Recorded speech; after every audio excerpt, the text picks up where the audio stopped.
Hello mga kachab, magluluto tayo ng double boil watermelon soup.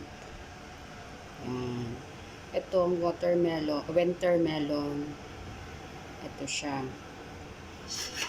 Tinanggal ko yung laman sa loob. Yung maliliit ito ha, hindi ito yung malaking winter melon, yung maliit lang siya. Yan, i-steam ko siya ng 15 minutes. Tapos, tinanggal ko yung laman. Ito yung laman. Ihahalo ko siya dito sa soup. Ito.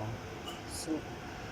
Ang soup ko, nilagyan ko ng chicken, pork, lotus seeds, barley, and then yung Chinese ham. Yung dried na Chinese ham.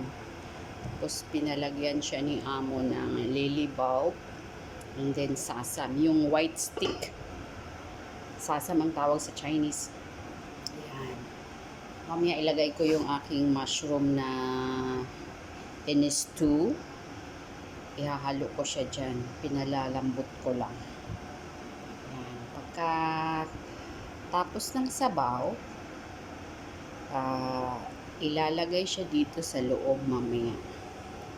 Bago sila kumain, ilalagay ko siya dito. Tapos i-steam ko siya for another 15 minutes. 15 minutes na pag-steam. Pagkatapos hango, serve na siya as is together nito. Itong winter melon na yan.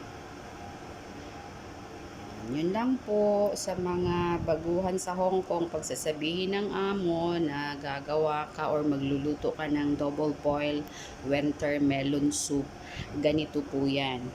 Depende sa amo kung ano ilalagay. Basta ako naglalagay ako ng chicken kasama ng pork. Pampalasa din naman yun. Yan. Yun lang po. Paki-follow sa page mga ka-job. Salamat.